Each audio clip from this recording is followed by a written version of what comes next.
அதாவதுங்க, கொழுப்பு பல பேர் சாப்பிடாம இருக்கீங்களா? கொழுப்பு சம்பந்த பொருள் சாப்பிடாம இருக்கீங்களா? யாரெல்லாம் கொழுப்பு சம்பந்தப்பட்ட பொருள் சாப்பிடாம இருக்கீங்களோ மிகப்பெரிய நோய் வரப்போகுது உங்களுக்கு. ஏன் தெரியுமா? உடம்புல இருக்கிற எல்லா செல்லுக்கும் அத்தியாவசிய சாப்பாடு கொழுப்பு. தெரியுங்களா? ஒரு செல்லுக்கு இன்னொரு செல் நடுவில் கவரிங் மெட்டீரியல் கேப் இருக்கு இல்லையா, பேக்கிங் மெட்டீரியல் கொழுப்பு.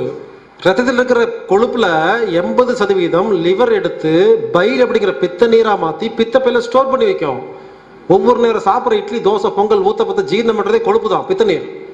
உடம்புக்கு மேல பாருங்க, சைனிங்கா இருக்குல்ல, ஆயில் மாதிரி இருக்குல்ல, கொழுப்பு.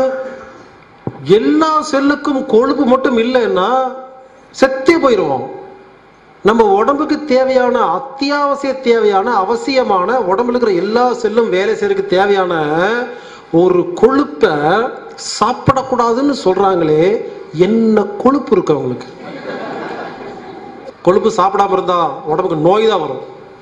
கொழுப்பு அத்தியாவசிய தேவை. அதுவும் இந்த தேங்காவை சாப்பிடக்கூடாதுன்னு யாராவது சொன்னா நான் ரூம் போட்டு சிரிப்பேங்க, பக்கறன்னு. ஏன் தெரியுமா? உலகத்திலேயே மிகச்சிறந்த உணவு தேங்காய். அந்த மிகச்சிறந்த உணவே சாப்பிடக்கூடாதுன்னு சொன்னா வேற எதை தான் சாப்பிட்றதாமா? நம்ம கோயில தேங்காய் பழம் கொடுக்குறாங்கல்ல, அவங்கள லூஸ் அறிவில்லை அவங்களுக்கு, கொடுத்துட்டு இருக்காங்க தேங்காய் பழத்தை. அருமையான உணவு. அந்த காலத்துல யாருக்கு எந்த நோய் வந்தாலும் தேங்காய் பாலை கொடுத்தா எல்லா நோயும் குணமாகும். உலகத்தில் இருக்கிற அனைத்து நோய்களுக்கும் ஒரே மருந்து தேங்காய் பால். நான் சொல்ற தேங்காய் பால் இந்த ரோட்ல கடையில ஏலக்காய் முந்திரிலாம் போட்டு கலக்கலாம் அந்த மாதிரி தேங்காய் பால் சொல்லல. தேங்காய் வாயில போட்டு கண்ணை மூடி நல்லா மென்னு பால் செஞ்சு முழுங்கணும். வாயிலேயே பால் செஞ்சு முழுங்கணும், அது அருமையான தேங்காய் பால். ஏதோ வயசானவங்க உடம்பு சரியில்லை, முடியல, பல்லு இல்லைன்னா அவங்களுக்கு மட்டும் என்ன பண்ணணும், இந்த பொரியலுக்கு போடுறதுக்கு தேங்காய் துருவாங்கல்ல, அந்த மாதிரி துருவு பூ எடுத்து தேங்காய் பூ சொல்லுவாங்கல்ல, அதை எடுத்து கையில வச்சு நல்லா அமுத்தினோம்னா சொட்டு சொட்ட தண்ணி மாதிரி வரும்ல, அதை ஒரு டம்ளர் எடுத்து கொடுத்து பாருங்க. அந்த தேங்காய் பாலை கொடுத்தா எந்த நோய் இருந்தாலும் குணமாகுதுங்க. உலகத்தில் உள்ள அனைத்து நோய்களுக்கும் ஒரே மருந்து தேங்காய். அந்த காலத்துல எந்த நோய் வந்தாலும் தேங்காய் பால் மட்டும் தான் கொடுத்தாங்க, நோய் குணமாச்சு. அந்த காலத்துல யாருக்காவது உயிருக்கு போராடிட்டு இருந்தா டாக்டர் வந்து சொல்லிடுவாரு, இனிமேல் உயிரை காப்பாற்ற முடியாதுன்னு. உயிரை காப்பாற்ற முடியாதுன்னு டாக்டர் சொன்னதுக்கு அப்புறம் கடைசியா கொடுக்குற மருந்துக்கு பேர் தேங்காய் பால். சரி, எதுவுமே முடியாதா? தேங்காய் பால் சொல்லிட்டு என்ன பண்ணுவாங்க, தாத்தா பாட்டி யாராவது வீட்டுல போராடிட்டு உயிருக்கு போராட்டு இருந்தா நான் சொல்ற மாதிரி தேங்காய் பால் எடுத்து ஊத்தி காப்பாத்திடுவாங்க. ஆனா இப்ப என்ன பண்றாங்க, வீட்டுல தாத்தா பாட்டி யாராவது உயிருக்கு போராடிட்டு இருந்தா சாதா பாலை கொடுத்து கொலை பண்ணிட்டு இருக்காங்க. கொடுத்த உடனே உயிர் போயிடும். அந்த காலத்துல தேங்காய் பால் கொடுத்துருந்தாங்க, அது மாறி மாறி சாதா பால் ஆயிடுச்சு. இனிமேல் உங்க வீட்டுல தாத்தா பாட்டி யாராவது உயிருக்கு போராடிட்டு இருந்தா தயவு செய்து சாதா பாலை கொடுக்காதீங்க. நான் சொல்ற தேங்காய் பால் கொடுத்து பாருங்க, எந்திரிச்சு உட்கார்ந்துருவாங்க. ஆனா ஒரு சின்ன சிக்கல் இருக்கு, சொத்து பிரிக்க கொஞ்சம் லேட் ஆகும். அதனால இனிமேல் கொழுப்பு சம்பந்தப்பட்ட பிரச்சனை யாருக்கு இருக்குதோ ட்ரீட்மெண்ட் தெரியுமா? 3 நேரம் தேங்காய் சாப்பிடணும், எண்ணெய் பலகாரம் தான் சாப்பிடணும். அதை சாப்பிட்டே நோய் குணப்படுத்தலாம். இனிமேல் பஜ்ஜி எல்லாம் பார்த்து வீட்டில் பாவம் பஜ்ஜிங்க, வீட்டில் பஜ்ஜி படுற அவஸ்தை பாருங்க. பஜ்ஜி எடுப்பாங்க, சாப்பிட மாட்டாங்க, கையில் வச்சு நல்லா புளிவாங்க, என்ன இருக்காமா புளிஞ்சிட்டு ஒரு பேப்பர் எடுத்து தட்டுன்னு தட்டி அந்த பஜ்ஜியோட ஷேப்பை மாற்றி கன்றாவி பண்ணி அதை கஷ்டப்பட்டு சாப்பிட வேண்டியது. கேட்டா எண்ணெய் பலகாரம் ஆகாதுன்னு. இனிமேல் அப்படிலாம் சொல்ல வேண்டாம். பஜ்ஜி எடுத்து புளிங்க, என்ன வரலன்னா அவ்வளோ எண்ணெய் பத்தலன்னு ஒரு டம்ளர் எண்ணெய் வாங்கி சொதன்னு ஊற்றி அப்படியே ஒழுகு சாப்பிடலாம். பிரச்சனை எண்ணெயில் இல்லை, எண்ணெயை சாப்பிட தெரியல.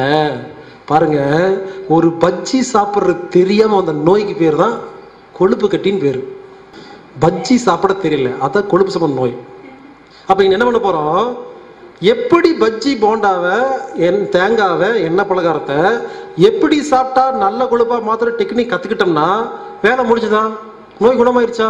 நம்ம உடம்புல ஒரு சயின்ஸ் இருக்கு, எந்த பொருள் நல்ல பொருளா நிறைய அனுப்புறோமோ கெட்ட பொருள் வெளியே வந்துடும்.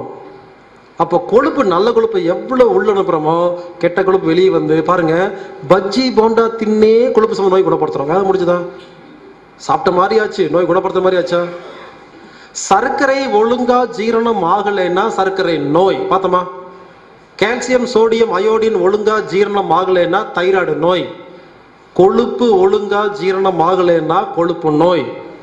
வைட்டமின் ஏ ஒழுங்கா ஜீரணம் ஆகலைன்னா கண்ணுல நோய் வரும். வைட்டமின் டி ஒழுங்கா ஜீரணம் ஆகலைன்னா எலும்புல நோய் வரும். எலும்பு சாப்பிட்ற சோத்துக்கு பேர் வைட்டமின் டி. மூட்டு முழங்கால் வழியில் இப்படிதான் வலிக்கும்.